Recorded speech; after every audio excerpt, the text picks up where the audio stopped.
Earlier today, I spoke with His Majesty the King to request the dissolution of Parliament.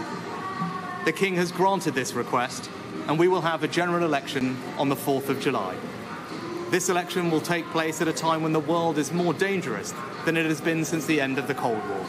This is my video update on this Thursday afternoon, May the 23rd. Let's talk about some news, and let's start things off with the next Zelensky curse that is going to come down on Rishi Sunak. That is right. Rishi Sunak is, in my opinion, a guaranteed Zelensky curse victim, because yesterday Rishi Sunak, he went out in the rain in front of 10 Downing Street, and the Prime Minister said that there will be elections on July 4th, Independence Day, starring Will Smith, Jeff Goldblum, and Rishi Sunak, and Keir Starmer. That's right, July 4th. There will be elections. Interesting choice of days for the election, huh? July 4th. Interesting choice for an election day. And what an interesting speech that Rishi Sunak gave as he announced the election. So many lies. So many lies from Rishi Sunak. Everything is going well, according to Rishi Sunak. He did a great job. If it just wasn't for that Putin, everything would be rosy if it just wasn't for Russia and Putin. Damn it, Putin. You sabotaged my prime ministership. Yeah, that was the message that Rishi Sunak delivered to the people of the United Kingdom. He said that it was Russia's brutal, unprovoked act of aggression, invasion of Ukraine that led to inflation and led to higher energy costs. Not the blowing up of Nord Stream, not the fact that the UK placed sanctions on Russia. Nope, that wasn't it. It was Putin, according to Rishi Sunak, that cut off the gas. Olaf Scholz has been saying this often. It wasn't us. It wasn't Germany that cut off the gas from Russia. It was Russia. It was Putin that decided to cut off the gas. He woke up one morning and Putin said, you know what? I'm just sick and tired of delivering gas to Europe, making all that money from Europe. I'm going to shut that gas off, damn it. That's what Putin did, according to Olaf Scholz and according to Rishi Sunak. So Putin's to blame for inflation. Putin's to blame for the high cost of energy. Who would have thought that the government would ever tell us how many times a day we could leave our homes? Then, just as we were recovering from COVID, war returned to Europe, with Putin's invasion of Ukraine sending your energy bills spiraling. I came to office, above all, to restore economic stability. Our economy is now growing faster than anyone predicted, outpacing Germany, France, and the United States. And this morning it was confirmed that inflation is back to normal. This means that the pressure on prices will ease and mortgage rates will come down. This election will take place at a time when the world is more dangerous than it has been since the end of the Cold War. Putin's Russia is waging a brutal war in Ukraine and will not stop there if he succeeds. That war has also made it all too clear the risk to our energy security. In the Middle East, the forces of Islamist extremism threaten regional and ultimately global stability. China is looking to dominate the 21st century by stealing a lead in technology. And migration is being weaponized by hostile states to threaten the integrity of our borders. So many lies in such a short statement coming from Richie Rich. So Russia's GDP growth, according to the IMF in 2024, is going to be 3.2%. This is according to the IMF. So you know that the IMF, they're downplaying Russia's numbers. They're going to take the lowest number they can possibly get for Russia's GDP growth in 2024. Turkey at 3.1%, Poland at 3.1%, Hungary at 2.2%, Greece at 2%. No, that's not true. Come on now. That is not true. Spain at 1.9%, Ireland at 1.5%, Norway 1.5%, Switzerland 1.3%, France 0.7%, Italy 0.7%, Netherlands 0.6%, UK 0.5%, Germany 0.2%, and Sweden 0.2%. Wow, it looks like sanctions are really working, huh? Working really well. Oh, man. So Grant Shapps, Rishi Sunak's defense minister, he is accusing China of providing lethal aid to Russia. Yep, that is Grant Shapps. Now going after China. Way to go, Grant Shapps. Way to go. What did he say? Let's see. What did Grant Shapps say? Today, I can reveal that we have evidence that Russia and China are collaborating on combat equipment for use in Ukraine, Shapps told a conference in London on Wednesday. Lethal aid is now or will be flowing from China to Russia and into Ukraine, and I think it is a significant development. The defense chief did not elaborate further or provide evidence to back up his claim. He said he has evidence. I can reveal that we have evidence of Russia and China collaborating. Well, show us the evidence. He's going to pull out a washing machine or something, take out a shovel. You see this shovel? It says made in China, but our MI6 spies, they smuggled this out of Russia. China is delivering shovels to the Russian military. Here's the proof. This is significant because this is the first time that the UK has come out and accused China of being on the side of Russia in the conflict in Ukraine, on providing equipment to Russia, military equipment. China is denying this, of course. They're saying, Grant Shapps, you crazy, man. You are out of your mind. And so what if China trades with Russia? One country trading with Russia. You have 40 countries providing weapons to Ukraine. So 40 providing weapons to Ukraine, verse 1. Trading with Russia. Dual-use goods, as the collective West likes to call it. Microchips and shovels. So what's Grant Shapps going to do about it? What is the UK going to do about it? Maybe take on China? Start sanctioning China? You better believe it. You better believe it. The UK is going to start sanctioning China. Why? Why would the UK do such a foolish thing? Because the US is going to tell them to do such a foolish thing. Just like the US picked July 4th as the day for the election. Independence Day. Oh, man. Oh, man. So let's go to the US. And in Congress, we had Blinken taking questions from neocon warhawk, I believe, Texas, right? Mr. McCall?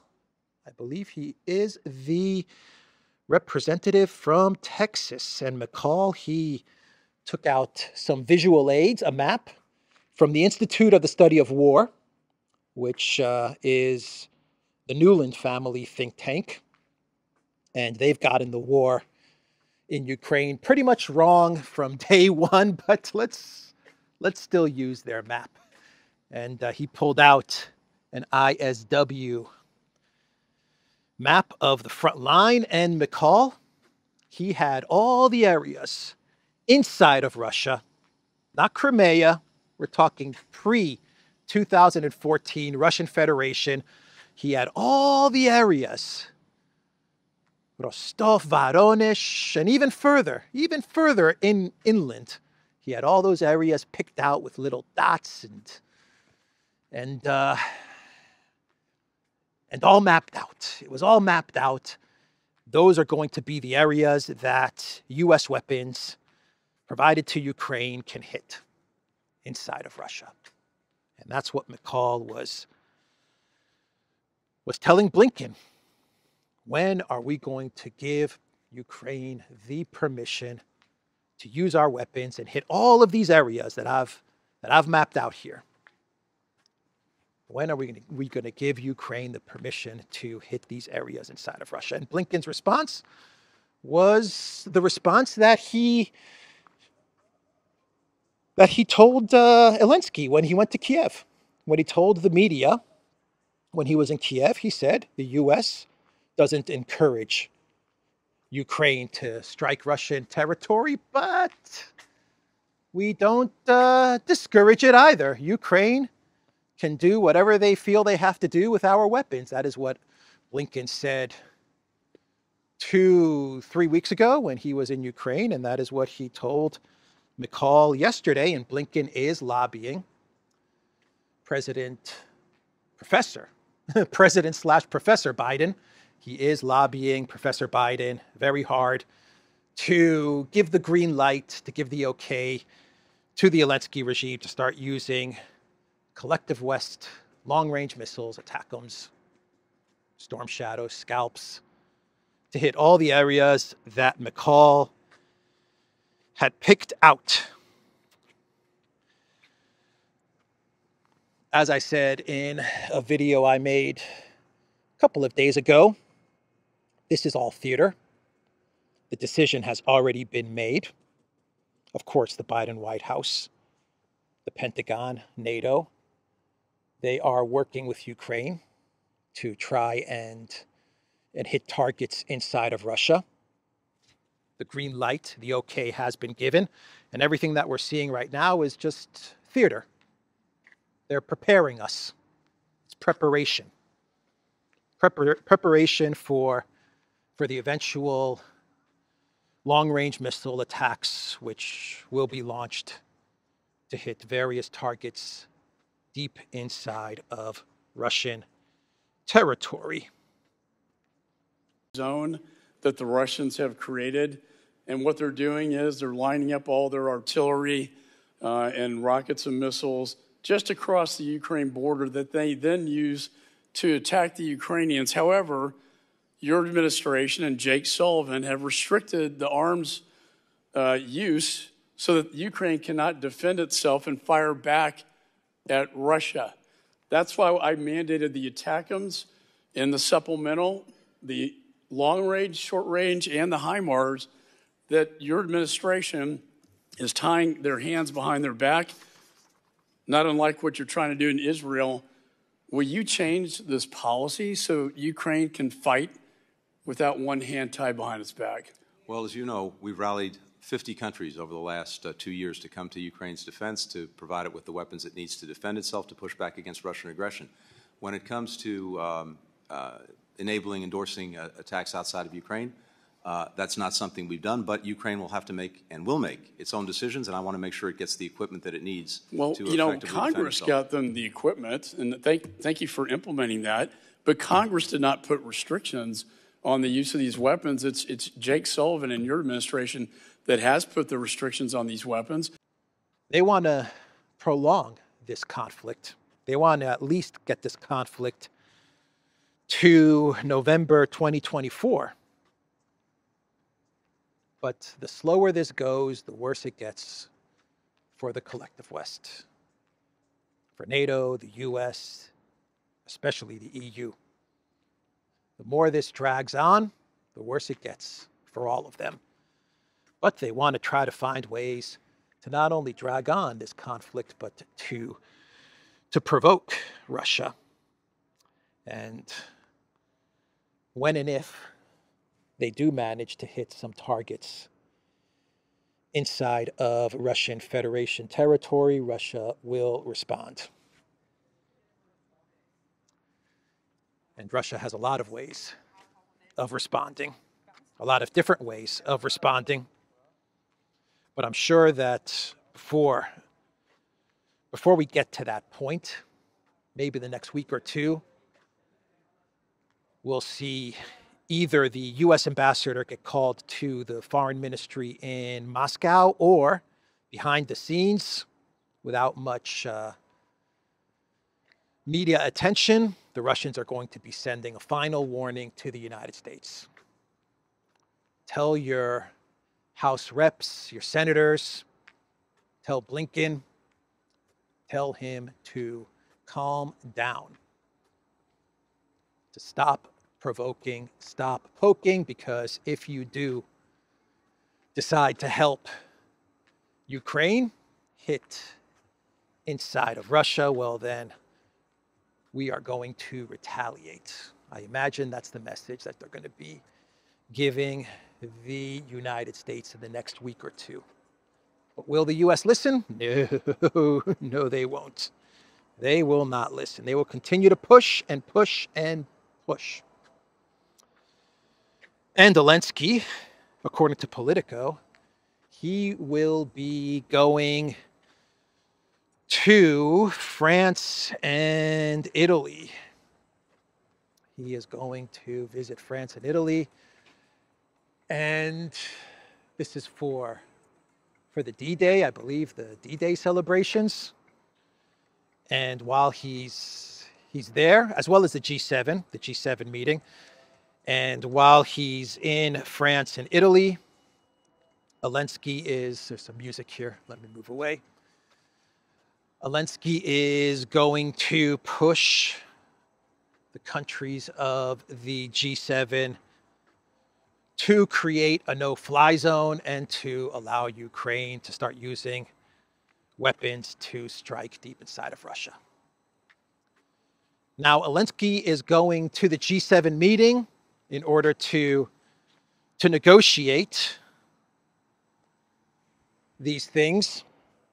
As what? As what exactly is he going to the G7, visiting France and Italy as? Just an actor, a former actor, comedian, wearing a green T-shirt because he's not the head of state of Ukraine anymore, is he?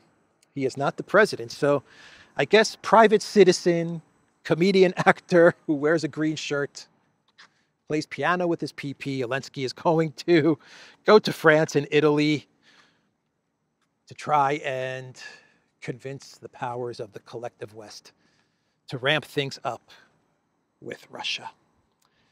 And not to be left out of the escalation loop, Mike Johnson, the Speaker of the House, boy, did he turn into a real doofus. Mike Johnson, man, what a bust he was. Anyway, Mike Johnson, the Speaker of the House, he was asked about providing weapons to Ukraine to attack Russia, and Mike Johnson was like, yeah, let's go for it. Speaker, could I ask a quick question? Your colleagues from House Intelligence Committee, they just released a statement in which they're calling for administration to allow Ukraine to use American weaponry on the military targets on Russian territory. Would you support that? Because right now they have weapons, but they have restrictions to use that. I think we need to allow Ukraine to prosecute the war and the way they see fit. They need to be able to fight back, and I think us trying to micromanage the effort there is not good policy for us. So We'll get back to Mike Johnson in a bit, but we also had a letter sent to Lloyd Austin from various House members and a group of Ukrainian parliamentarians who visited Washington last week, and they are also lobbying Lloyd Austin to authorize the use of U.S.-provided weapons to strike strategic targets within Russian territory under certain circumstances. So I think we all know where this is going. We all know where this is going, right? The decision's been made. I imagine they're picking out the targets, or they've picked out the targets, and they're just trying to figure out a way to make this happen. Russia's going to give them the warnings, the final warnings. It's not going to stop them. And God help us. They're going to try and hit targets deep inside of Russia. And what happens next? I can't say. Anyway, what else should we discuss? Sweden is saying that Putin has his eyes on Gotland, the island of Gotland. That is Putin's next target. He has both eyes on Gotland, the Swedish army chief has claimed, while admitting he has seen no increase in Russian military activity. Peaceful times are over. The war in Ukraine changed the political situation in Europe, and we had to massively arm Gotland. So Sweden's sending all kinds of military to Gotland because Putin has his eyes on this island, according to the Swedish army chief, Byden, B-Y-D-E-N, okay, Byden. He noted that Sweden is now securing the island with permanently stationed units and temporarily bringing additional forces there if the danger situation increases. I am sure that Russian President Putin has both eyes on Gotland. If Putin invades Gotland, he can threaten the NATO countries from the sea, the commander said. Yeah. Gotland's the key for Putin, right? the island of Gotland, that's the key to invading NATO countries via the sea. These guys, I think these guys are just playing games. I think they're having a good time with these little war games. They don't believe any of it, but they're just effing around with all of us and having fun as they're doing it and making money. And they're making money as well as they're doing all of this strategizing, moving around the military chess pieces, looking busy. They're looking busy, right? Preparing for Putin's invasion of Gotland. The Swedish army chief is looking very busy in preparation for the Putin's invasion. So let's go back to Johnson and talk about Johnson's threat to the ICC. That's right. Johnson is now threatening the International Criminal Court with sanctions. What a dud Johnson turned out to be, man. Oh, man. Keep in mind that the warrant hasn't been issued yet to Netanyahu and Gotland. Wrath of Khan, Karim Khan, has to go to the judges, and the judges have to okay the issuance of the issuing of the warrant. We haven't even gotten there yet, and they're freaking out. Can you imagine if the judges actually say, "Yeah, we'll issue the arrest warrants for Netanyahu and the defense minister of Israel"? And I think that the fact that the warrants haven't actually been issued is why you see countries like Germany, France, and Belgium, they're coming out with statements saying that they will indeed arrest Netanyahu. If he's in Germany, we're going to arrest him, because if the ICC has an arrest warrant for him, we have to follow the international law. That's what Germany said. France is saying the same thing. Belgium is saying the same thing. I think they're saying that because they're probably anticipating that in the next month or two, the warrant is not going to actually be issued. So it's good PR. to say that. It makes it look like Germany is following international law, and given the situation in Israel and Gaza, public opinion, it helps Olaf Scholz out a bit with the public opinion of the war in Gaza, by him saying that he'll arrest Netanyahu if there is a warrant. But my feeling is that if there really was an arrest warrant and Netanyahu traveled to Germany, there's no way that Germany would arrest him. But Germany is anticipating that there will not be an actual warrant issued. And I say that because we are getting reports that Sullivan is convincing Netanyahu to scale back Rafah. And it looks like Israel may be pulling back from the offensive that they had planned against Rafah. So I don't know. We'll see. We'll see how all of this plays out. But I do know one thing.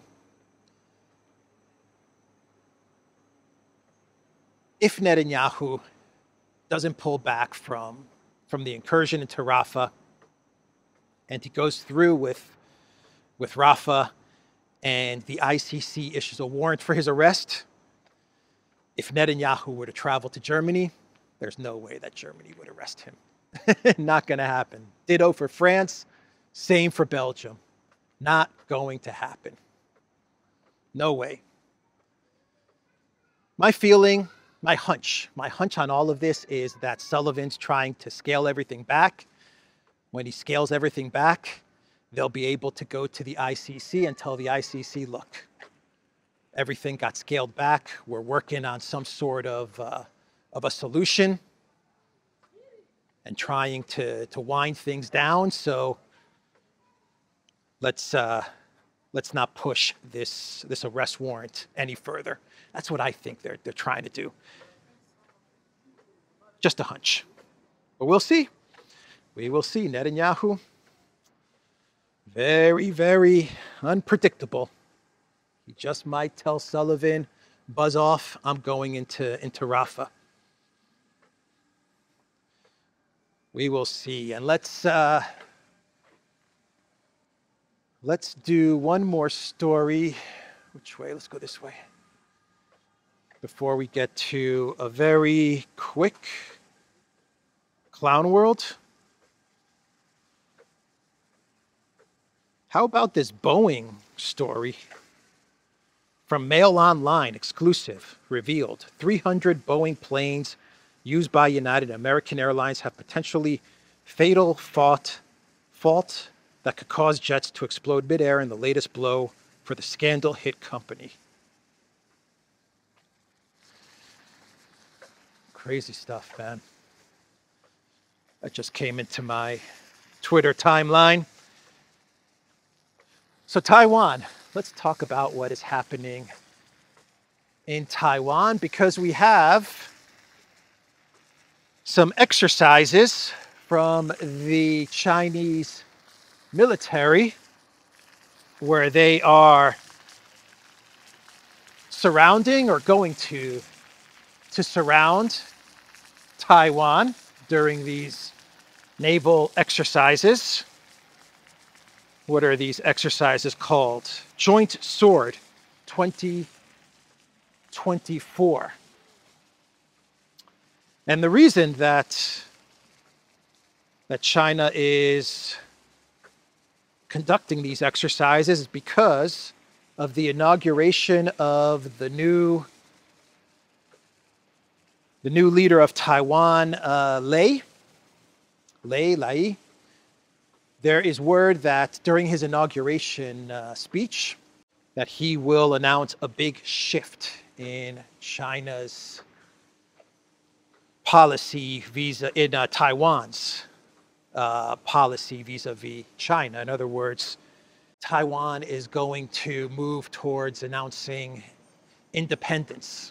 And so China has decided to have this military naval exercise surround the island in order to send a message.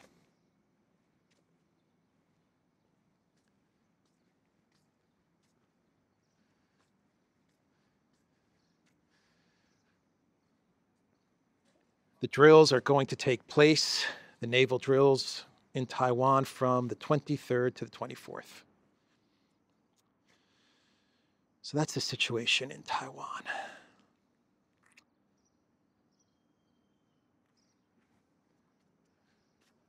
Should we do a quick clown world?